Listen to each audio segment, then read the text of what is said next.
genetics matters. By feeding the stirrups, I'm so happy. There's nothing like the sound of Carolina hoofbeat.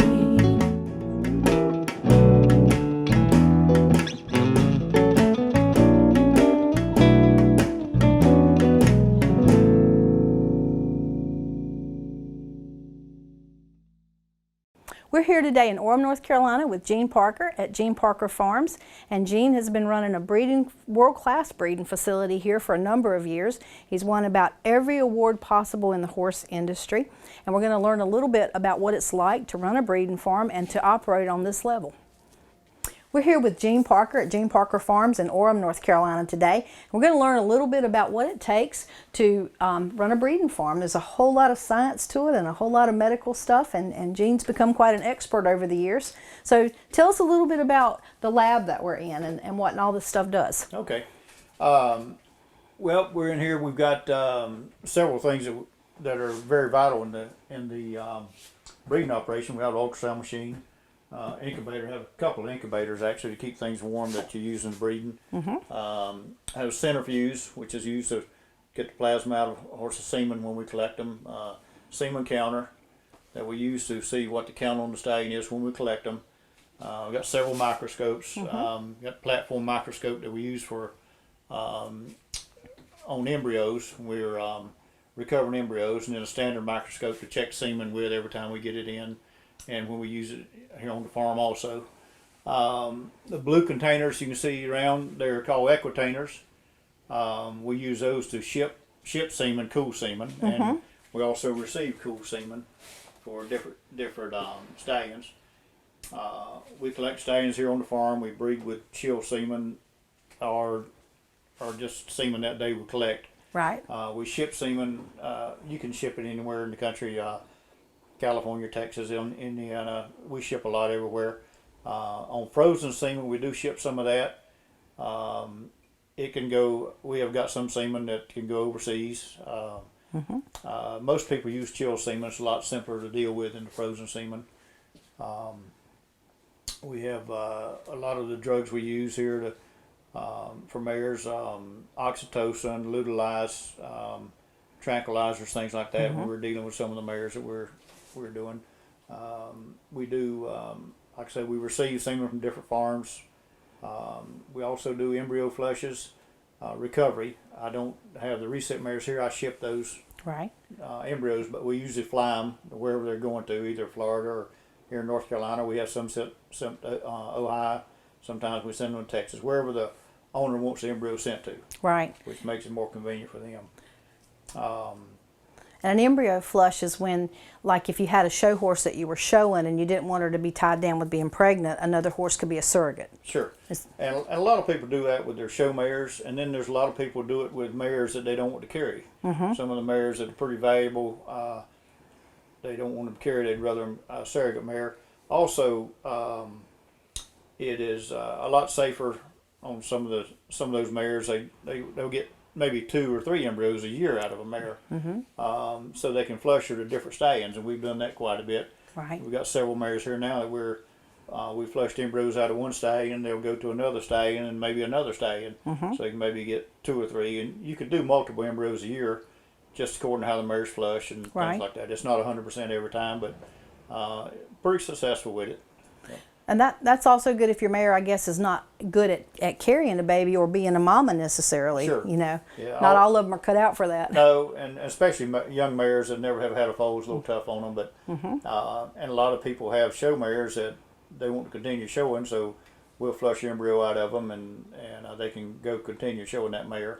And we do that quite a bit. We've got some mares here from New York, New Jersey.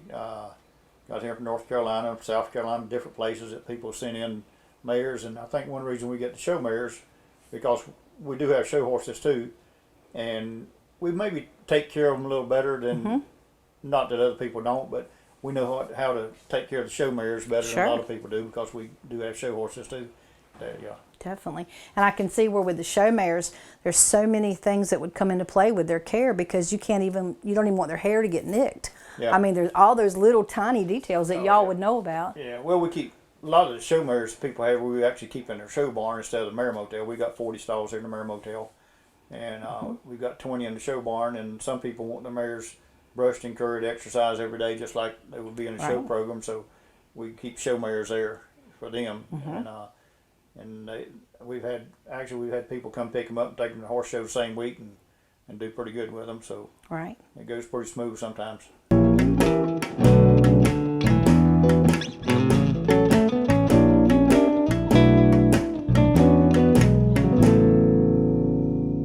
My name is Scott Brookins, and I am the owner of Brookins Construction and MD Barn Master of the Carolinas.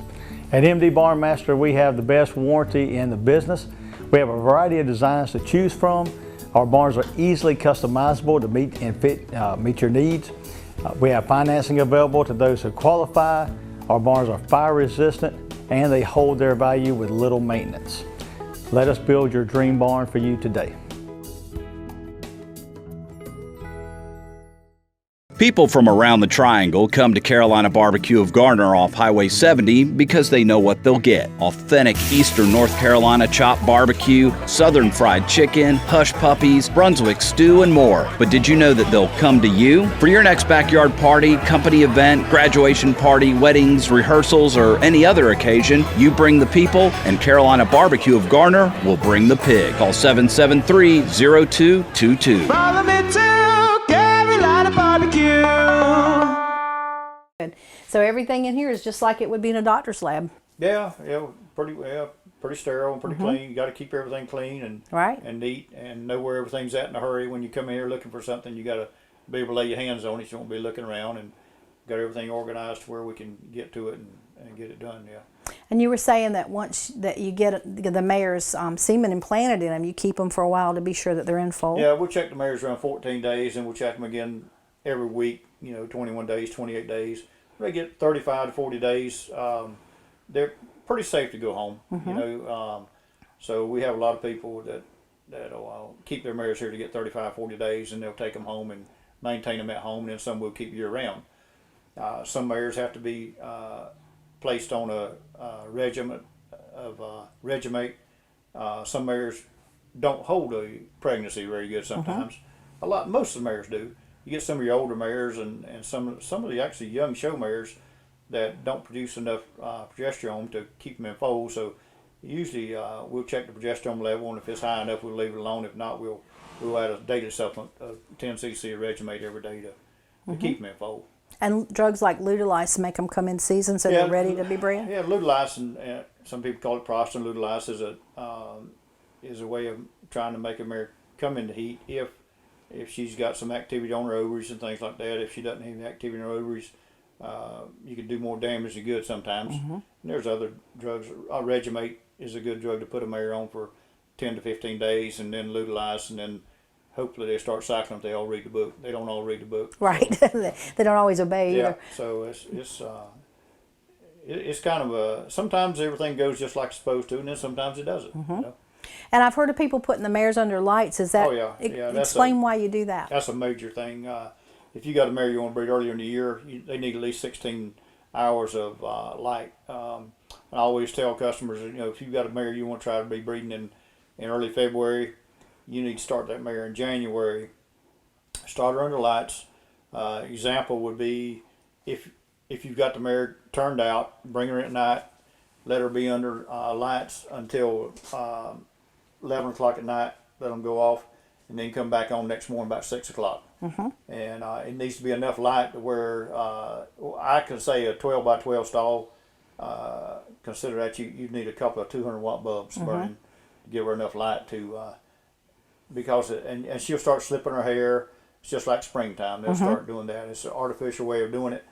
And if you don't do it, you might be into March, April before that mare starts cycling like she's supposed to.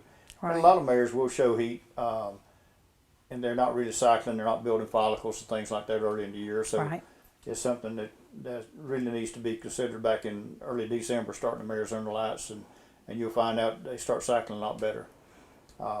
And we don't start breeding before the first week in February, so that gives them about 6 weeks of light before we get. And usually they're pretty good. This winter's been a extremely tough winter for us because of the weather stayed so bad so long, and Right. some of the mares you think were going to start cycling in March wouldn't never start till late April or something like that this year. Do you do the same thing with the boys? Put them under lights? The stallions, yes, and matter of fact, they need darkness too. Even the mares. Actually, after breeding season gets over with, we take the lights off of them, and they need to go through a darkness period for the stallions. And then in early December, I'll bring them in, put them under lights. We'll put them in maybe in the mare motel in late summer or early fall, and just leave the lights off of them and just let them be natural light.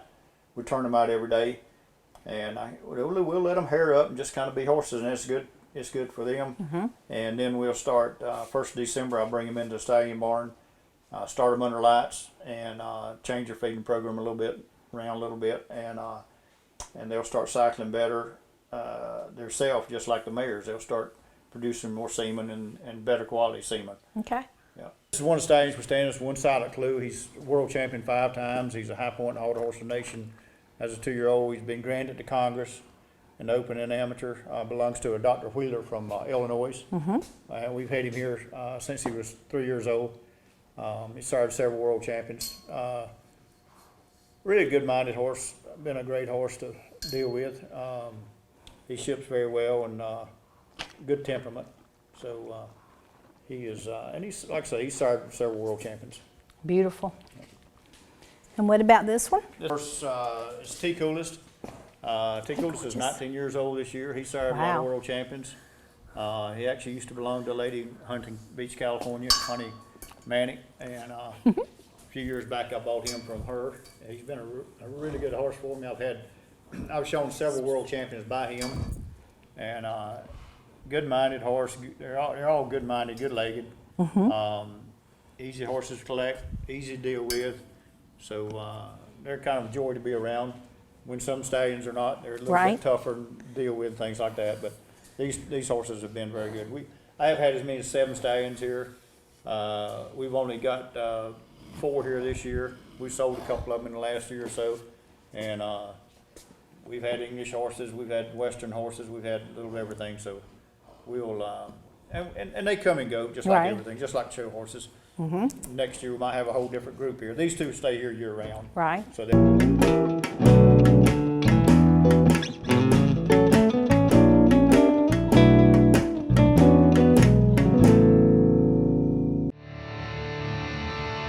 I chose Mahindra because it's the best tractor in its class, period. Right now, Mahindra has the best deals too, like 0 interest for 84 months, or up to $4,500 cash back and a 5-year warranty.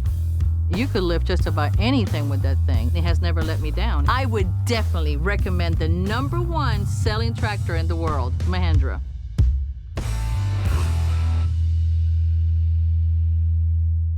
This is Paul Dunn from Mule City Feeds. We've been delivering horse feed to Eastern North Carolina since 1981.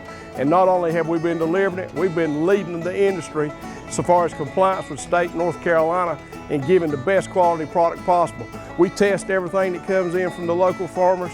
We do quality assurance and we deliver the product. Give us a chance. Your neighbors giving us a chance. We'd like to have your business here at Mule City Feeds. Also, when you deal with the big feed companies, you might have to wait 4 or 5 days just to get the feed. Give us a call and you'll be shocked we'll deliver in an hour. A few things I know, we've got a lot of different color tags, a lot of numbers. Over the course of a breeding season, when mares come in, they're all the different stallions. Right. And we have so many different ones that it's hard to keep up with them by name, so we have numbers for everything. So when I have one that needs shoeing, or the vet needs to see it, or we need to go get it to palpate ultrasound, or I can tell the boys, give them a list of numbers to go get. We have different colors for different stallions. Ship semen mares use different colors. Stallions here on the farm use different colors. Right. We've had as many as 100 mares to one horse here. You see all the yellow tags. Yeah. One time we had a horse here that we bred over 100 mares to 1 year, and different ones. But that's the way to keep up with them. It's kind of like inventory.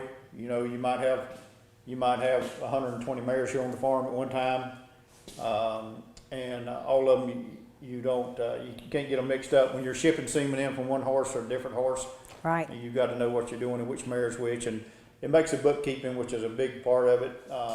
You got to keep meticulous records on every day you palpate one ultrasound, what day she was bred on, so you know what day to check that mare, see if she's bred, or if it's embryo plus 7 days later. You've got to keep meticulous records and keep up with all that. I know quarter horse in particular is very meticulous with their records and their DNA, so you can't afford to have any kind of mistakes because they'll find them. And things like that, and you've got to, well, actually all the breeds are like that now. Okay. Yeah. And there's no, you know, some people in the past have tried to do some scrupulous things, you know, out of different foal, out of different, that's over with. You don't see that anymore. I mean, it doesn't work anymore. We have a phantom over here, a breeding dummy. We can adjust up and down according to the stallion. Some of the horses are taller or shorter, different things, so we can adjust the height on it. It makes it safe the way I've got it set up. And what we do is we'll actually bring a mare into the breeding room, and we'll stand her on this side, on the opposite side beside the phantom. We'll bring the stallion in here and let him tease the mare, which works real good because she can't kick him or hurt him. He can't really get to her. Right. And we'll actually clean the stallion up. We'll get ready to collect him. We'll move the mare out and bring the stallion over and collect. And that's the safest way for a stallion to collect them without getting, you know, being interfered by or get hurt or something like that. Sure. It works real good. Now, when you collect the stallion, how many mares can you breed off that one collection? It's according to the stallion. Some, you know, I'm gonna say average from. It averages from 6 to 10 to 12, just according to the amount of volume you get out. Right. What the horse's count is when you get it, and the quality of it is, and it varies from day to day. They're pretty consistent, but sometimes they can be off. Right. Be different, you know, according to what kind of day they had, and the semen actually is 60 days old when we collect it. It could be, they could have had a bad day, or maybe a little fever, or maybe a little sick or something, or maybe everything was good that day. So you'll get different, you know, different counts almost every day. Okay. Doesn't vary a lot, but sometimes it will. Yeah.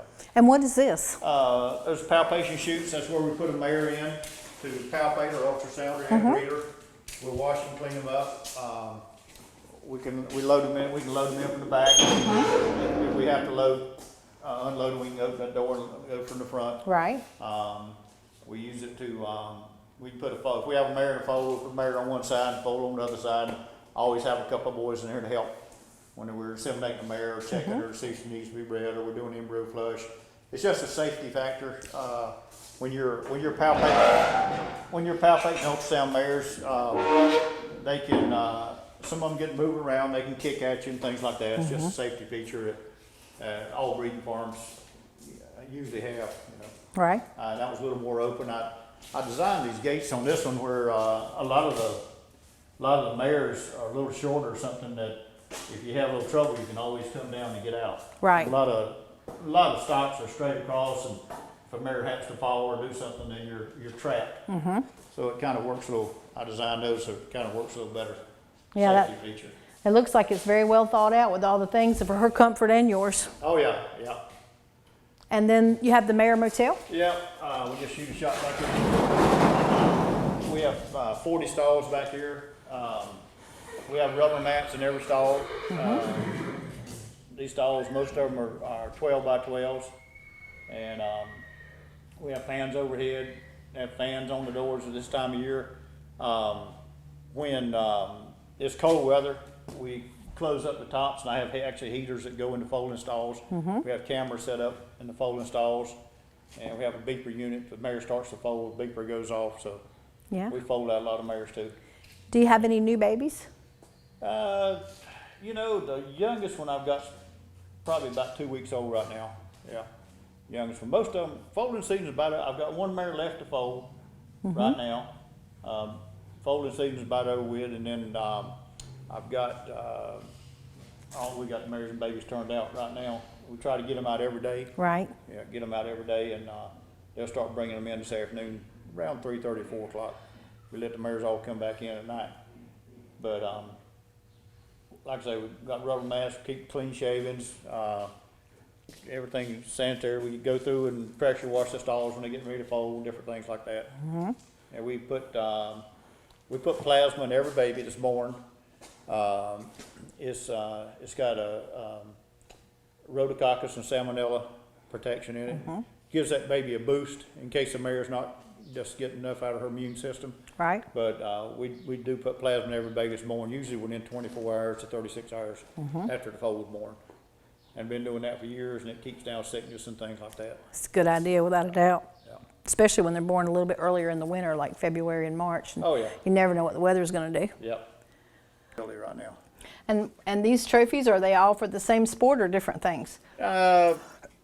Most of these were halter horses. I've got some pleasure horse ones over there. I've won the Congress, and I've had a reserve world champion pleasure horse. People just think of me as having halter horses, but I used to show a lot of pleasure horses years ago. Won the Congress, and I've had reserve world champion junior pleasure horse, and I show Western riders, and I show rope horses, and cutter some, and things like that. We've had English horses, but these are mostly from, I think there's a junior pleasure horse picked world champion here, but most of those are halter horses over the years that either the customers have given me, and or they have duplicated them. These are beautiful too, and these are the quarter horse Congress trophies? Yeah, a lot of those are Congress trophies. Some of them are fraternity trophies, like these are some were born last year. The WCHA, the World Confirmation Halter. There was a breeder, exhibitor, owner trophies there. Some of the foals that we won with were raised here, and then some of these are Congress trophies we won over the years, and some of the Grand Champion trophies. I gave away probably 50 or 60 this year to the 4-H groups and North Carolina. Some of the new horse shows and novice shows they were putting on. We had accumulated so many of them, I had nowhere to put them, so I had boxes of them, and I actually gave them to Linda Falls, and she took them and was giving them out for the novice kids, and everybody's one of them has written letters back or notes about it, That's they sweet. get to win something like that. So I was glad to do that. It worked out good for them, but I bet I gave away 50 or 60 of them. And the World Confirmation Halter, you founded that or were part of that? I'm a member of it. Yep, I'm on the board of directors, things like that. That's a new association that started a few years back, and everything's got so specialized now. The reiners, the cutters, the pleasure horses have the NSBA. The reiners have their own deal. The halter horses have theirs now. It's gotten so specialized, you don't see a horse win everything. Over on the wall over there, there's some plaques over there, and there's actually a couple of horses over there that were like superior halter horses and superior pleasure horses and AQHA champions. That's something you don't see anymore. That's right. But I was reading something the other day. There's a mare I used to show for a customer over there, and she'd be grand champion at a horse show and then come back and win the junior pleasure the same day, and that's something you don't see anymore. True. And then we made AQHA champion out of her, and there's a couple of 3 horses over like that would be good enough confirmation horse to go win the halter and then come back and win a Western riding or a pleasure, and that's something you don't see anymore. True, you don't hardly ever see them cross over. over. All-around horses are, everything's got so specialized. With all these accomplishments, what's on your radar for the future? Well, just keep going. You got to keep. You try to keep at the top of your game. There's in every event you have your top riders, you have your top showmen, you have your top cutters, your top reiners, things like that. So you try to keep your level up there and be competitive every year. And you can't go in there and win something one time and live off of it. Right. Over the years you've got to stay consistent. And that's what I've always tried to do. Shows for me are the WCHA fraternity, which is in Mississippi, and then the other big fraternities in Iowa, and then the Congress and the World Show and things like that. And the fraternities are designed for the younger horses? Yeah, mostly for babies, weanlings, yearlings, things like that. Right. Of course, your pleasure horses are 2-year-olds, 3-year-olds, things like that, and your reiners are 3-year-olds and older. But it's the fraternity is actually where you get a lot more excitement. You get to see new horses, new faces. New babies, see what they look like, see which horse is breeding the best, and maybe what you want to breed your mare to next year. Right, that would make sense. Yep. Okay, well really, that's really cool. Thank you for spending time with us today. Sure. Gene, thank you for your time today, and I hope our viewers have enjoyed getting to know you a little bit better and about your program, and you certainly answered a lot of questions that I had about breeding. So, hope you guys enjoyed the show, and if you listen, you can hear the sound of Carolina hoofbeats. We welcome you to join us and be part of the largest and most active horse council in America.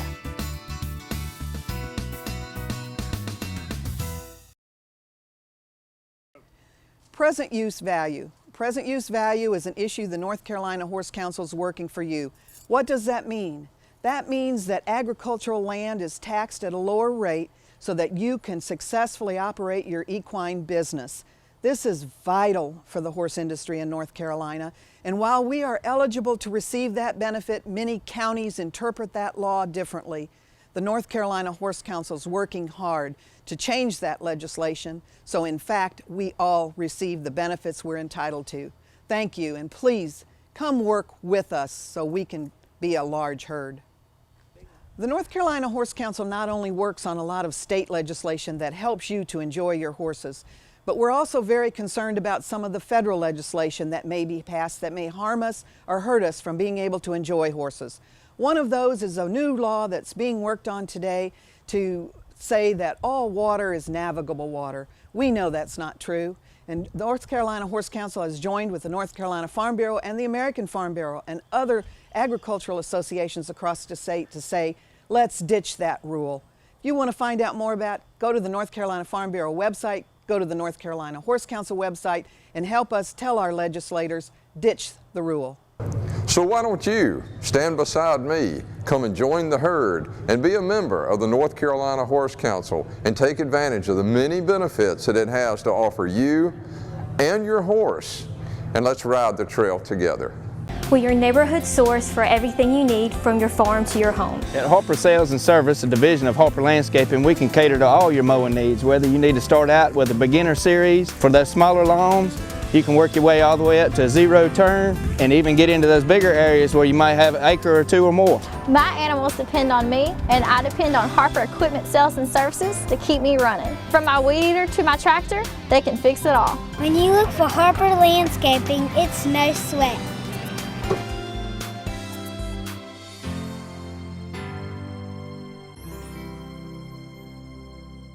People from around the Triangle come to Carolina Barbecue of Garner off Highway 70 because they know what they'll get. Authentic Eastern North Carolina chopped barbecue, Southern fried chicken, hush puppies, Brunswick stew, and more. But did you know that they'll come to you? For your next backyard party, company event, graduation party, weddings, rehearsals, or any other occasion, you bring the people, and Carolina Barbecue of Garner will bring the pig. Call 773-0222. Follow me to Carolina Barbecue.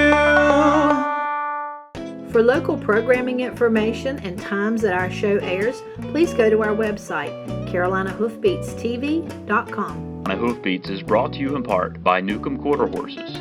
Newcomb Quarter Horses with over 40 years experience.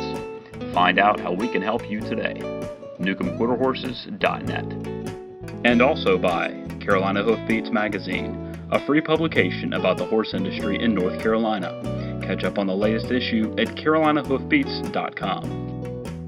And also by Southeast Equine Magazine, a free publication about the horse industry in the southern United States. Sitting high in the saddle, nothing else matters. My feet